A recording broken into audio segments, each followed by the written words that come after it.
Senhor nosso Deus, querido Pai, obrigado por mais uma noite, obrigado por mais um estudo, mais um Shabat que adentramos, Senhor. Obrigado por essa reunião com os irmãos, podermos estar todos aqui unidos em uma só fé, em uma só verdade, conhecer mais da Tua Palavra, Pai, aguardar as Tuas bênçãos para nossas vidas, pedir proteção, pedir para que o Senhor cuide de nossas vidas, cuide de nossos lares, nossos trabalhos, Pai.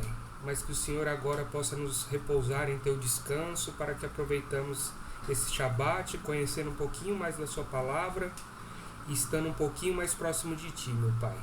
Obrigado por tudo até aqui. Abençoe o Rabino que irá nos passar a palavra. Abençoe os irmãos que aqui estão, os que irão chegar, os que não puderam estar, Pai.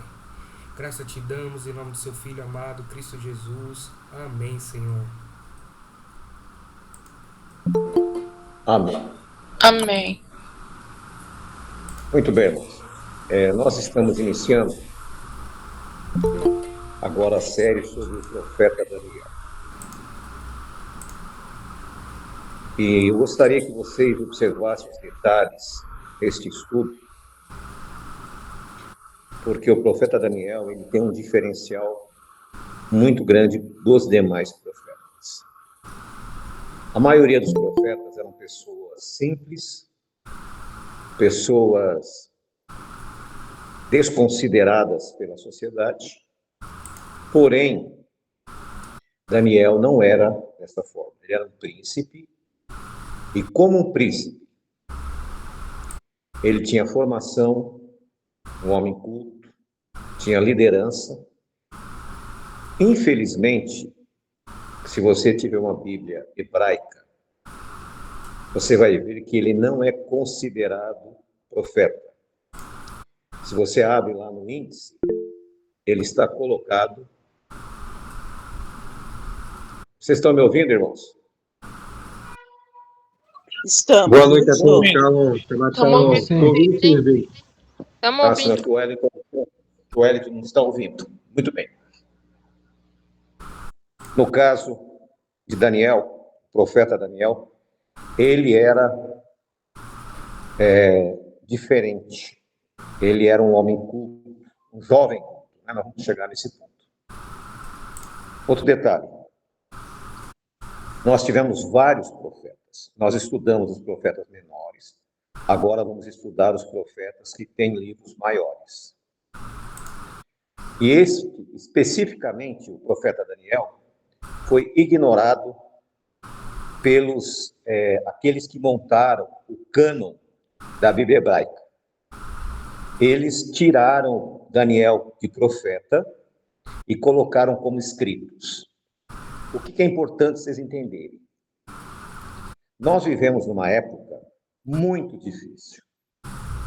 Quem tem a verdade é ignorado. Quem prega mentira é ovacionado. Por quê? A maioria de nós, me incluo também nessa maioria, somos oriundos das denominações cristãs. E ali nós fomos ensinados a crer de uma maneira diferente daquela a qual um seguidor de Yeshua deve crer.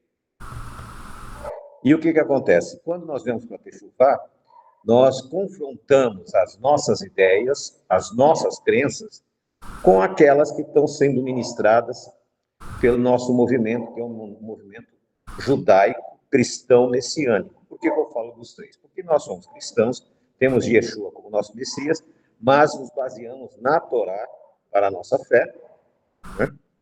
E messiânicos porque cremos que ele é o Messias, não esperamos outro Messias. E voltando aqui para o estudo, no decorrer desse estudo que nós vamos ter, eu gostaria que vocês observassem que Daniel ele tinha uma característica muito peculiar. Você não vai encontrar em outros profetas essa característica. Por exemplo, Jonas, Deus falou com ele, ele ouviu, desobedeceu, depois questionou, tinha uma personalidade totalmente diferente. Nós temos Ezequiel. Ezequiel também, ele foi contemporâneo de Daniel, só que ele tinha uma outra maneira de receber visões.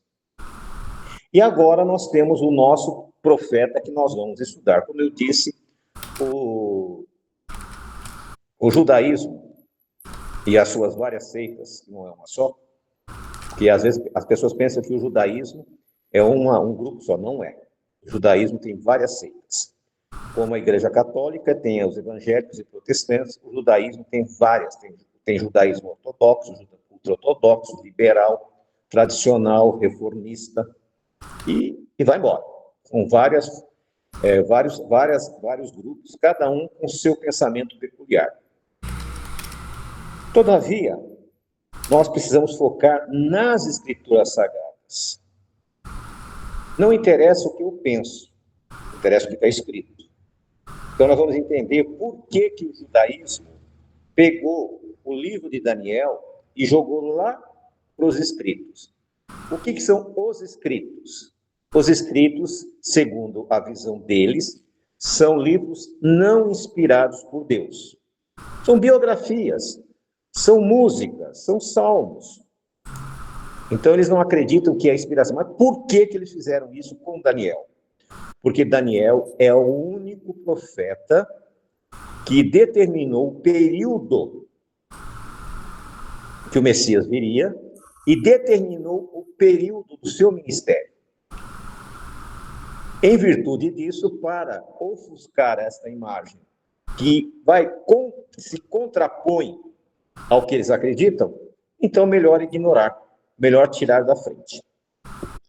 Mas diz assim, o profeta Daniel, no capítulo 1, diz assim, no versículo 1, no ano terceiro do reinado de Jeoaquim, rei de Judá, veio Nabucodonosor, rei da Babilônia, a Jerusalém e a sitiou. Isso aconteceu por volta do ano por volta do ano 620, mais ou menos, que isso veio acontecer.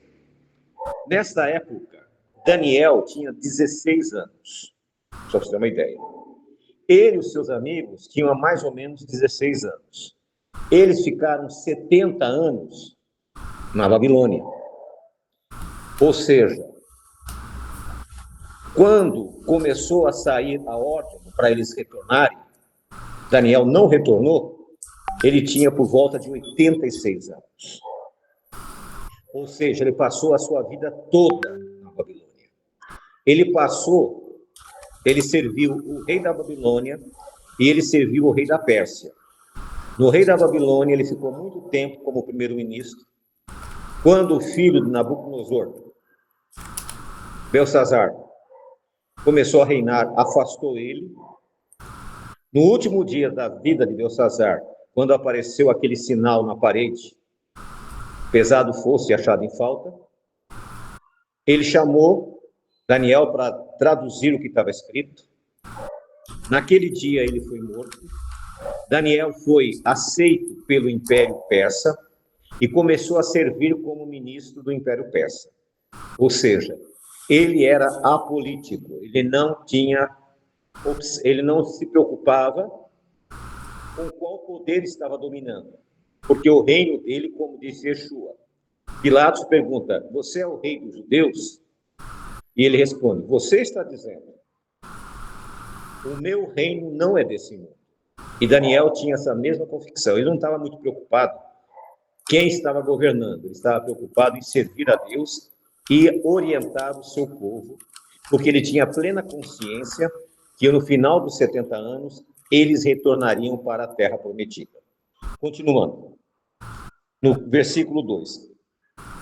E Jeová entregou nas suas mãos a Jeoaquim, rei de Judá, e uma parte dos vasos da casa de Deus, e ele os levou para a terra de Sinar, para a casa do seu Deus, e pôs os vasos na casa do tesouro do seu Deus. Então, outro detalhe. Foi Deus que entregou o rei Jeoaquim de Judá. Não foi o poderio militar dos babilônios, não foi a capacidade militar, mas foi o próprio Deus. Nós precisamos entender que quem comanda, quem faz as coisas é Deus. Quando nós nos desviamos do seu caminho, ele manda punições para nos corrigir. Quando ele mandou os babilônios, é porque o povo de Israel, o povo de Judá, perdão, o Estado agora já era Judá, mas os seus governantes e as pessoas viviam em pecado. E ele quis corrigir aquela situação, né? E o que acontece? O rei pediu que Aspenaz, chefe dos seus eunucos, que trouxesse alguns filhos de Israel da linhagem real dos nobres. Então foi orientado, e esse era um padrão da Babilônia, por isso que a Babilônia tornou-se tão poderosa, porque quando eles invadiam o país, eles pegavam o que tinha de melhor dos homens capacitados, preparados, levava e colocava eles para viver como cidadãos daquele país. E entre eles, nós temos aí 4 jovens: Daniel, Beltesazar, Ananias e Sadraque. Daniel, Ananias, Sadraque e Misael. Esses que foram colocados, eles eram meninos de 16 anos. Existe uma ideia, mas não existe provas. Eu vou citar aqui, mas não existe nenhuma comprovação disso. Não é uma citação. A citação que diz aqui que Aspenaz era chefe dos eunucos. Diz a história universal que o rei da Babilônia, todos aqueles que serviam ali no palácio, eles praticavam, né, a castração e tornavam-se eunucos. Por isso que não aparece a esposa de Daniel, os filhos de Daniel.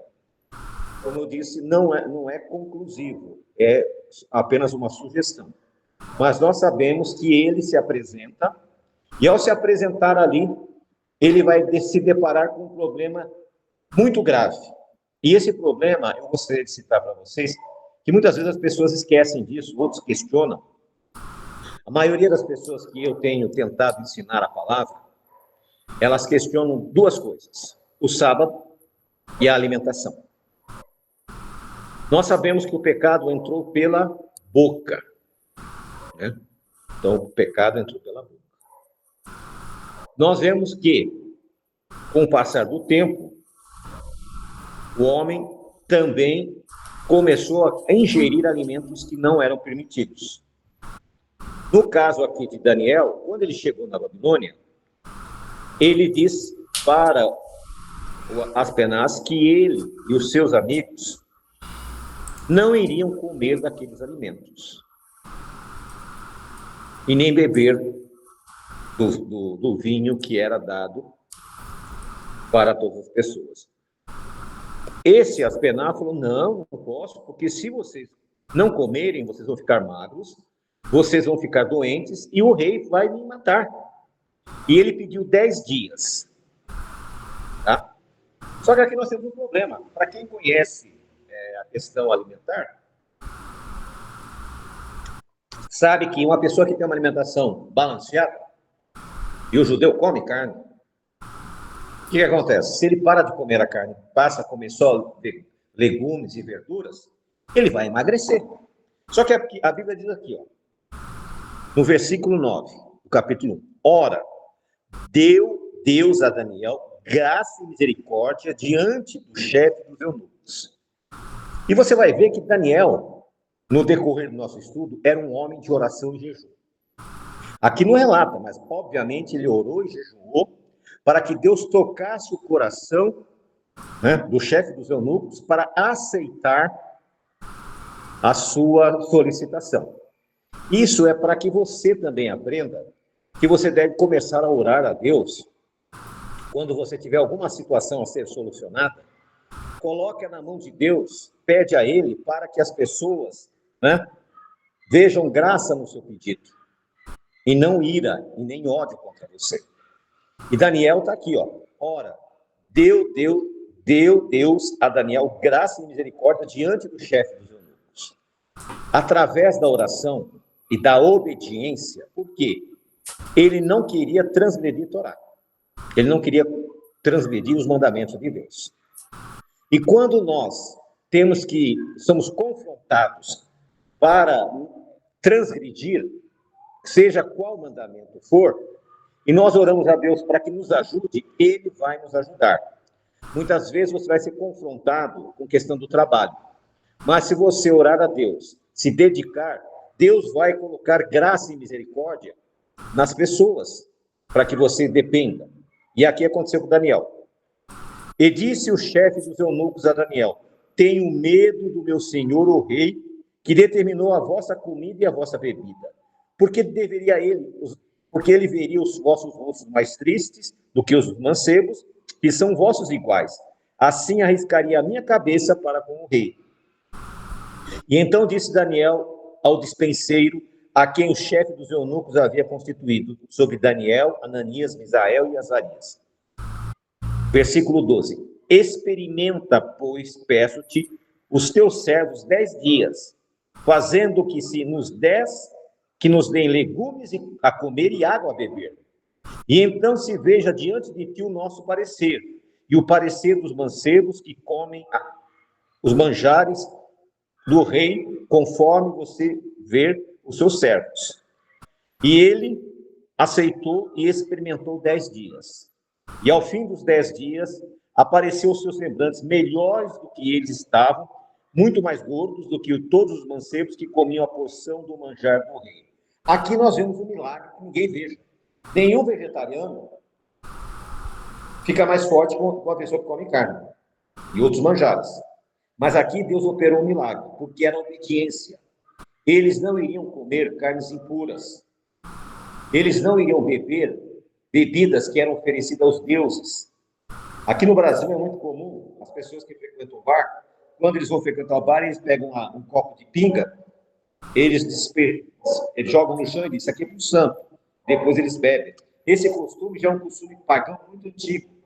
Então eles pegavam aquelas bebidas e ofereciam aos seus deuses. E tinha no meio dos manjares comidas impróprias. E aqui nós vemos que Deus proporcionou àqueles ali uma saúde superior, uma saúde que aparecia nos rostos depois de 10 dias. Isso foi milagre, porque não era para ter acontecido isso. Mas pela obediência deles, eles alcançaram graça aos olhos de Deus. E isso é uma lição para nós. Quando nós obedecemos Deus, Deus entra com providência. Deus opera milagres na nossa vida constantemente. Muitas vezes nós ignoramos. Muitas vezes nós sabemos que o preço que nós estamos pagando é pelas nossas transgressões. Porém, muitas vezes nós esquecemos disso e continuamos errando. E as nossas vidas ficam patinando, elas não fluem, elas não andam. Esses meninos, eles saíram da Babilônia, saíram de Judá como escravos. Foram levados para a Babilônia, mas foram colocados numa posição muito boa. Daniel vai chegar a ser primeiro-ministro. Então, muitas vezes, a adversidade de hoje não quer dizer que você vai viver sempre no problema. Se você for fiel com Deus em todas as coisas, o que vai acontecer com você? Você vai ser bem-sucedido na vida profissional, na vida familiar, nas amizades, na congregação, porque você é um homem, uma mulher que se dedica a Deus. Mas muitas vezes nós pegamos o nosso tempo, que é sagrado, nós temos que usar para as coisas sagradas, e ficamos desperdiçando com filosofias, com autoajuda, com coisas que não vai edificar. Então vamos colocar o nosso foco nas coisas sagradas. Daniel colocou o foco dele nisso aí. Ele tinha um problema, ele orou a Deus. Deus colocou nos olhos daqueles que tinham autoridade sobre ele a graça e a misericórdia. No decorrer dos estudos de Daniel, nós vamos ver que ele orava 3 vezes ao dia. Mas não era aquela oração corrida. Ele colocava-se de joelho e ali ele conversava com o Criador. E isso é uma coisa que você tem que fazer. Você tem que colocar o seu joelho no chão, conversar com Deus, expor a Deus a sua vida. O que está acontecendo que você não consegue ser uma pessoa integral diante de Deus? Por que será que você ainda fica titubeando, tem dúvidas, não consegue avançar? Converse com Deus. Fala, Senhor, por que eu me acovardo na hora de tomar uma decisão? Por que eu me acovardo na hora de eu prosseguir na palavra? Por que eu me acovardo na hora de ensinar os meus irmãos, meus parentes, meus amigos? Por que, Senhor? Procura conversar com Deus. Por que eu estou nessa situação? Por que será que alguém me passou para trás? Por que alguém me roubou? Por que quebrou isso? Ou por que eu perdi aquilo? Você tem que aprender a conversar com Deus. E era dessa forma que Daniel fazia. Lá na frente nós vamos ver que eles vão tentar colocar ele numa situação difícil, mesmo assim ele continuou orando. E aqui nós vamos ver que Daniel também jejuava no decorrer do estudo, quando tinha uma coisa que ele não conseguia entender. Hoje, quando você não entende um texto bíblico, você pergunta para alguém e hoje está correndo lá para a inteligência artificial. Continua insistindo. A inteligência artificial não é tão inteligente assim, porque ela absorve informações que nós fornecemos para ela. E a maioria das vezes as informações estão erradas, equivocadas. Ele não. Quando ele tinha uma dúvida, ele corria para os braços do Senhor, através da oração e do jejum. E isso é uma coisa que nós temos que colocar em prática. Você está estudando a palavra, está com dúvida. O que você vai fazer? Vai orar em cima daquele texto. Se necessário, vai jejuar, para que Deus abra a sua mente. E normalmente, quando você estuda a palavra, você percebe que algo que está ali não está exatamente como foi nos ensinado. A maioria das nossas crenças, elas vieram de quem? Dos padres e dos protestantes. Os dois estavam equivocados. Aí você diz, então, vou ver os rabinos ortodoxos. Piorou. Porque se você comparar a mitologia, a crença de um rabino ortodoxo com um pastor qualquer, eu não sei qual é mais complicado. Porque eles têm umas ideias assim que chegam a ser hilariantes. Agora, você não precisa disso. Você pode vir para a palavra e buscar aqui. E nós vemos que Deus, ele atende o pedido. Depois de 10 dias, aqueles meninos estavam como? Melhores do que os outros. Uma nutricionista iria dizer, é impossível. Mas para Deus não existe impossível. Eu postei hoje, lá no meu Face, uma filmagem minha, que eu estava lá no cenáculo doente. Depois você dá uma olhadinha, depois tem uma outra filmagem, que foi 2 ou 3 dias depois que Deus me curou lá no cenáculo. Aí você olha a minha fisionomia. Foi um milagre, porque eu sempre fui meio Tomé. Mas ali eu vi o Deus agir. E hoje, quando apareceu no Facebook, eu postei de novo, eu entrei doente, não conseguia nem andar direito. E Deus fez um grande milagre na minha vida. Mas por quê? Porque eu me coloquei diante de Deus ali. Orei, pedi que Deus mudasse aquela situação. E falei, Senhor, tem pessoas que nós estamos estudando juntos, pessoas que acreditam na Tua palavra, que estão aprendendo, Senhor. E Deus me curou ali. Depois você pode comparar lá. Por isso que Deus continua operando milagres. Deus continua fazendo milagres. E nós vemos o que Deus fez na vida desse rapaz. Ele chega lá com 16 anos, vai viver até os 86 anos, tornou-se um homem poderoso, tornou-se um homem bem-sucedido. Mas por quê? Porque era uma pessoa de oração e jejum. E ele tinha um problema seríssimo. Ele era um judeu. Todos odiavam os judeus. Porém, ele é diferente, porque ele tinha graça aos olhos de Deus. Quando nós vemos que nós temos graça aos olhos de Deus, nós vamos entender o que Deus quer para a tua vida. Entre nós aqui, nós temos pessoas que estão com problema de saúde, nós temos pessoas que estão com problemas financeiros, nós temos pessoas que estão com problemas espirituais que não conseguiram entender ainda o projeto de Deus nas suas vidas. E essas pessoas, por não entenderem o projeto de Deus, o que vai acontecer? Elas vão continuar a rodar em círculos. Nós temos que parar de andar em círculos e, a partir de hoje, nós temos que tomar um posicionamento. Então, o capítulo 1 de Daniel, ele nos deixa claro Deus continua operando milagres e vai operar diversos milagres na vida dele. Milagres impossíveis, que vocês conhecem a história de Daniel. Ele vai para uma cova de leões. Ele vai para uma cova de leões famintos. O rei Dario, que era amigo pessoal dele, não consegue dormir à noite. E de manhã, quando ele chega, o que ele fala? Daniel, seu Deus te salvou. Olha o testemunho de Daniel. E Daniel diz, Deus fechou a boca dos leões. Daniel vai conversar com 2 anjos. Daniel vai ver o próprio Messias antes da encarnação. Ele foi super privilegiado.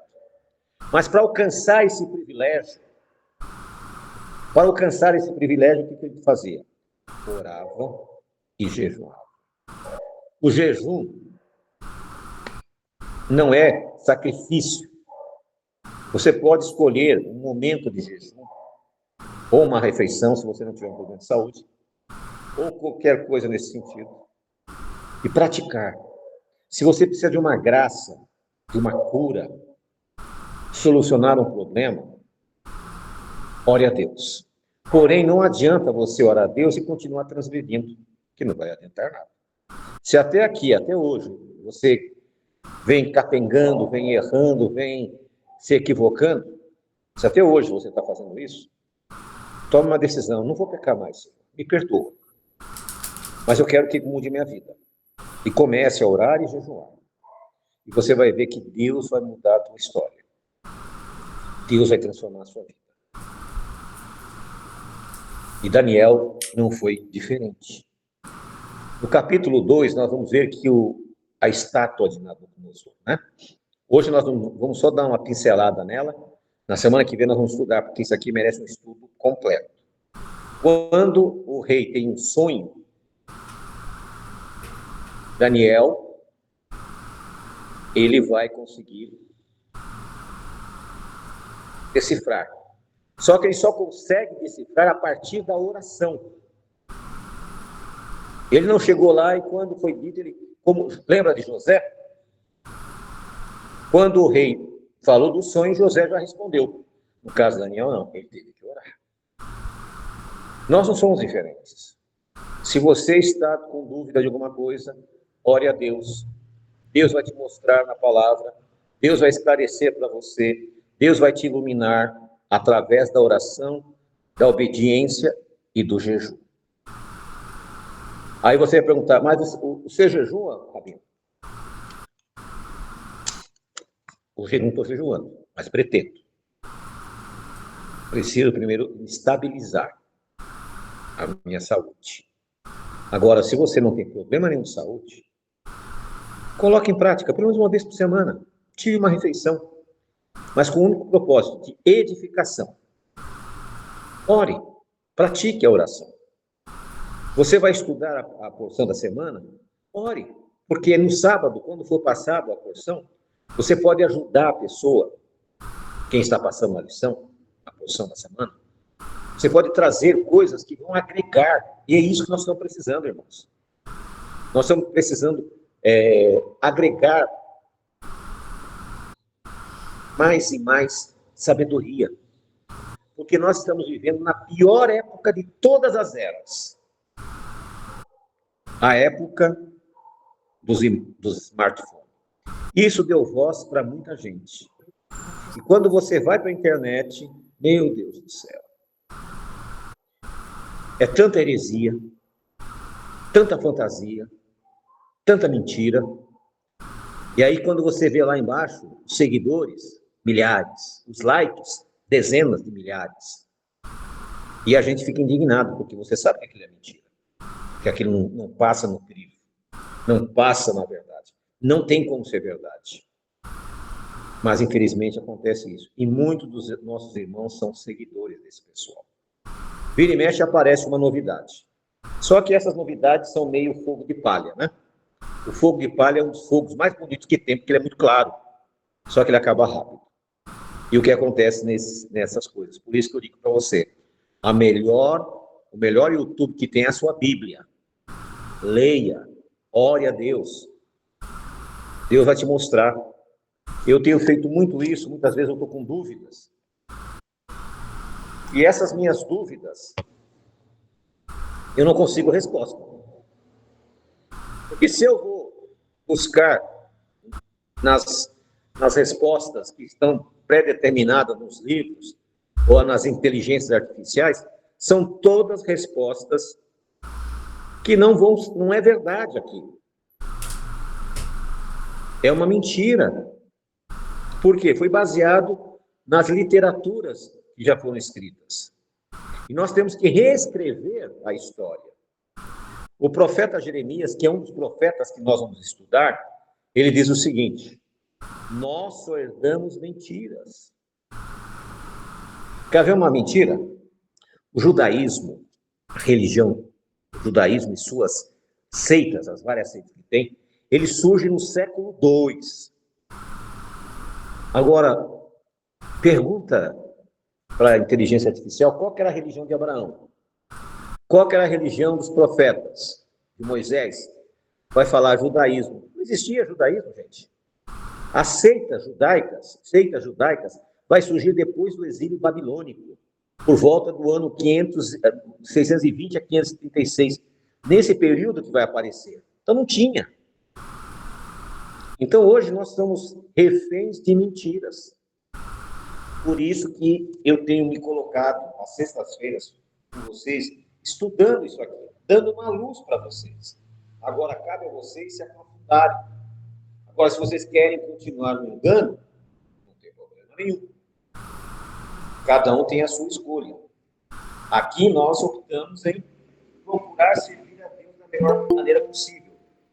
E justamente o versículo 17 do capítulo 1 diz assim: ora, a estes 4 mancebos Deus deu, presta atenção, conhecimento, inteligência de todas as letras e sabedorias. Mas a Daniel deu entendimento em toda a visão e sonhos. Por que Deus deu isso a eles? Inteligência, sabedoria, conhecimento. E deu uma porção dobrada aqui para Daniel, no versículo 17, da visão e sonhos. Porque ele era um homem de oração. Um homem que jejuava. Quando ele tinha dúvida, ele não ia perguntar para o sacerdote, não ia perguntar para o rabino, não ia perguntar para ninguém. Ele ia direto com Deus: Senhor, eu preciso de uma luz. Eu deixo na minha cama, ao lado da minha cama, uma cadernetinha com papel, uma canetinha lá, os dois. Muitas vezes, na madrugada, Deus me dá uma luz. Aí eu escrevo para não esquecer. Então, mas por quê? Porque diariamente eu recebo perguntas de várias pessoas tentando tirar suas dúvidas. E eu não posso simplesmente dizer: é assim. Não, eu só vou dar resposta para a pessoa se eu tiver plena convicção. Como vocês sabem, quando me perguntam: mas o que você entende dessa profecia? Profecia é uma coisa complicada. Não dá para você chegar e dizer: é isso. Porque ela não é clara. Tem algumas que nós já temos ideias.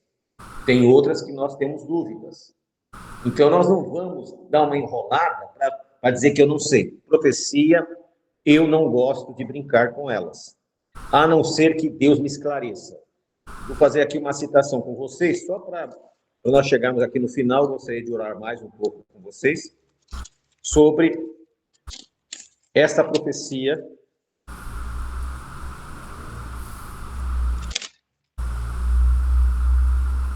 que se encontra em Daniel, no capítulo 8, versículo 14.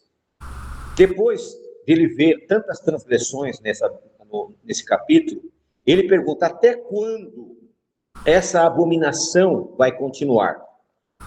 E ele me disse, o anjo: até 2.300 tardes e manhãs, e o santuário será purificado.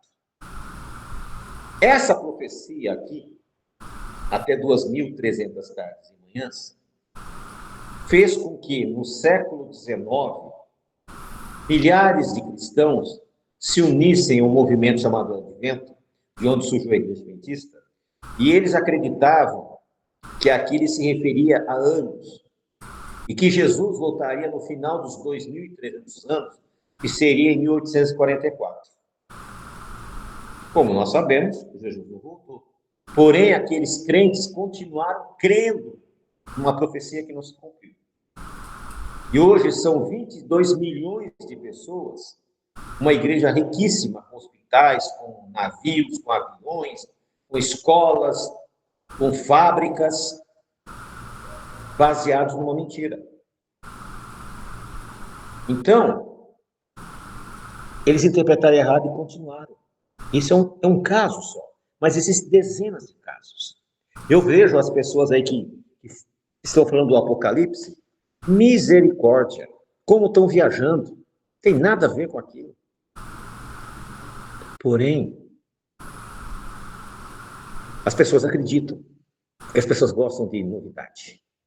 Nós não gostamos de novidade. Eu, em particular, não gosto de nada novo. Porque o novo eu tenho que experimentar e se não dá certo. Aí eu pergunto, mas você vai no mesmo lugar? Vou no mesmo lugar. Tem um restaurante aqui em São Roque, que já fazem uns 25 anos que eu vou lá. A Raquel acha até ruim. Mas de novo lá? De novo. Sabe por quê? Porque a comida é boa, eu sei que eu vou comer, vou pagar e ficar satisfeito. Porque outras vezes eu tentei em outro lugar e não deu certo. Ou seja, estou brincando, logicamente. Eu não gosto de ficar, sabe, testando a coisa. Eu tenho que ter certeza. E a certeza eu só sei de uma maneira, que eu aprendi estudando Daniel aqui. Deus deu sabedoria, inteligência em tudo. E a Daniel deu toda a visão e sonhos. Você pode ter isso, se você se comprometer a servir a Deus. A obra de Deus está começando, a obra de restauração. Vocês são extremamente importantes. Talvez você diga, mas eu não posso fazer muita coisa, porque eu estou longe, eu não estou perto, sei lá. Você pode. Através da oração, através do jejum, Deus pode te dar sabedoria, dar compreensão, como disse Joel 2, e os vossos jovens terão sonhos, os vossos velhos terão visões. Então Deus pode te dar isso, e isso pode nos contribuir para que os estudos da palavra, que a gente possa entender as coisas que vão acontecer. Porque vou dizer para vocês, hoje não dá para saber exatamente nada do que vai acontecer. Porque é tanta confusão, sinal da besta. É chip, é isso, é aquilo. O anticristo é o fulano, cicrano, bertano. É uma confusão tremenda. É 3 anos e meio, é 7 anos. Ninguém sabe de nada. Agora, se nós começarmos a buscar diante de Deus, com oração, jejum, dedicação, tenho certeza que Deus vai trazer a revelação através desse caminho. Por isso, irmãos, quando estudar a palavra, esquece pesquisar o mundo. Tem que estar escrito. Porque a Bíblia, ela se completa. A Bíblia, ela se intercala. Eu estudando os evangelhos, é que me falta tempo, me falta capacidade também para isso. Eu comecei a fazer uma cronologia dos 4 evangelhos. O que é uma cronologia? Os 4 evangelhos foram escritos por 4 pessoas diferentes, 4 visões. Então estou pegando essas visões e colocando uma só, uma sequência. Aí o que eu descobri? Que aquela história que o ministério de Yeshua teve 3 anos e meio, nunca aconteceu. Aí eu fui para a história. Na história universal, eu descobri que foi Eusébio de Cesareia que inventou que o ministério de Yeshua foi de 3 anos e meio. Como é que eu cheguei à conclusão que não foi? Porque Daniel tem um texto de Daniel que diz: 70 semanas estão determinadas sobre o teu povo. Quanto dá 70 semanas? 1 ano e meio. E ali diz que nesse período viria o Messias ungido, e no meio ele seria morto. E através da sua morte ele iria resgatar muitos. Então nós sabemos, Daniel diz que o ministério de Yeshua seria de 1 ano e meio. Todos os crentes, todos os religiosos falam de 3 anos e meio, porque seguem Eusébio de Cesareia. Ele viveu no século IV. Ele não conviveu com 5. Aí eu fui pesquisar. Como é que eu faço para saber quanto tempo é o ministério? Quanto tempo foi o ministério dele? Eu contei as festas bíblicas. Para que ele tivesse ficado 3 anos e meio, ele teria que ter participado no mínimo de 3 Pêssar, 3 pães ázimos, 3 sucotes, 3 trombetas e 3 tabernáculos. Ao ler, você vai ver que ele participou de um só de cada um, no período do seu ministério. Porém, no livro de João, no capítulo 6, tem uma Páscoa ali. Só que quando você lê na sequência o livro de João, você vai ver que aquilo ali foi colocado fora. Por quê? É uma Páscoa com 6 meses. Em vez de ser 1 ano, teve uma Páscoa, daí 6 meses eles colocaram aquela Páscoa, para tentar justificar a visão de Eusébio, de 3 anos e meio. Como a gente chegou a essa conclusão? Estudando. Para que ele tivesse esse período, teria que passar tudo por isso. Outra coisa, ele fez 20 milagres. Para ser 3 anos e meio, ele faria um milagre a cada 60, 90 dias. Não é o que a Bíblia relata. Então, você começa a perceber que há erros de teologia, não da Bíblia. A Bíblia diz uma coisa e é o que é real. Mas as interpretações das pessoas são equivocadas. Por isso que eu chamo vocês, vamos estudar a palavra, vamos orar. O irmão Danilo nos convidou para que às quartas-feiras nós nos reuníssemos para oração. Nós temos uma convicção, muita oração, muito poder e sabedoria. Pouca oração, nenhum poder, nenhuma sabedoria. E vamos ser manipulados. Vamos ser pessoas que vão perder muito tempo na vida espiritual. A maioria das pessoas, quando chegou aqui na congregação, nós naquela época ainda sem muita sabedoria, nós ficávamos só na porção. Então todo sábado era cantar e porção. Com o passar do tempo as pessoas se enfadavam e iam embora. Infelizmente todas as pessoas que foram embora hoje não estão em lugar nenhum. Melhor seria ter ficado onde estavam antes. Quando nós percebemos esse problema, nós descobrimos que era falta de estudo. Por isso que nós colocamos estudos às sextas-feiras, para que você estude e firme a sua fé. Aí no sábado nós passamos a Paraxá. Não tem problema nenhum. Percebemos que está havendo uma necessidade de oração.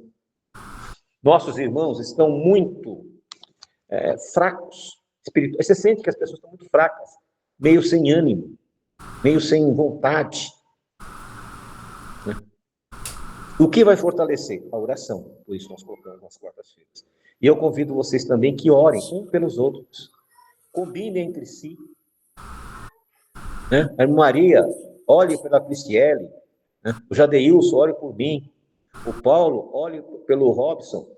Enfim, todos nós, cada um de nós aqui do grupo, o Geraldo, ore pelo outro irmão e pelo irmão Júnior. Vamos orando uns pelos outros para fortalecer a nossa fé. Porque nós, seguindo esses estudos que nós estamos tendo, um dia especial de oração, um dia de estudo e um dia de adoração e estudo da Torá, nós vamos nos fortalecer, vamos nos criar cada vez mais na presença de Deus como pessoas que estão realmente buscando a palavra. Então eu agradeço aos irmãos, né? Hoje nós fizemos a introdução de Daniel. Na semana que vem vamos estudar a visão da estátua. Essa é importantíssima, porque a estátua, até as pernas, todo mundo entende. Quando chega nos pés, fazem uma salada e não é brincadeira. Então não vamos estudar isso aí, mas eu peço uma coisa para os irmãos. Comecem hoje a orar para que Deus nos ilumine, para que possamos chegar na próxima sexta já com certeza espiritual, convicção do que é realmente aquele sonho, aquela visão. para que a gente não fique, sabe, rodando para lá e para cá sem saber o que Deus quer para nossas vidas. Eu peço também aos irmãos que continuem orando pela congregação, graças a Deus. Aos pouquinhos nós estamos dando um jeitinho aqui. Essa semana nós conseguimos pintar o piso, que estava muito, muito ruim, pintar as paredes. A gente quer fazer um ambiente melhor para Deus. Nós temos que trocar aqui umas portas, temos que fazer algumas coisas. Eu agradeço muito aqueles irmãos que têm sido fiéis com a gente. Isso tem nos ajudado bastante, porque o objetivo nosso, com essa ajuda, é arrumar a congregação, ajudar o irmão necessitado. E nós também estamos aí com pelo menos já 3 livros engatilhados que vão ajudar muitas pessoas. Nós temos a irmã Monique que está nos ajudando na correção. E esses livros, para mandar editar, não é barato. Porém, é importante nós termos.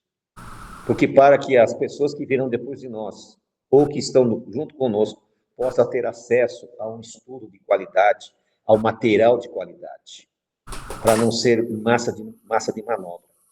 Basta que muitos de nós passamos anos e anos nas igrejas e depois falou, poxa vida, perdemos tempo ali. Não, você não perdeu tempo. Foi o tempo que Deus achou que você devia ficar para se preparar para chegar na luz.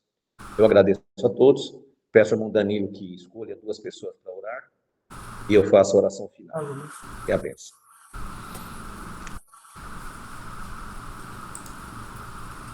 Pode ser a irmã Rosângela e a Cristiele, por favor? Se puder ser nessa Amém. ordem. Amém. Eterno Amém. Deus, Pai poderoso, nós te agradecemos, Senhor, por essa noite maravilhosa, por abrir os nossos olhos, Senhor, por tirar as escamas, Senhor, que nos cegavam antes. Clamamos a Ti que mais corações sejam despertos, Senhor, porque sabemos que o convencer vem do Teu Ruach HaKodesh. Sabemos que é a Tua mão que nos traz o convencimento e é por isso que chegamos até aqui.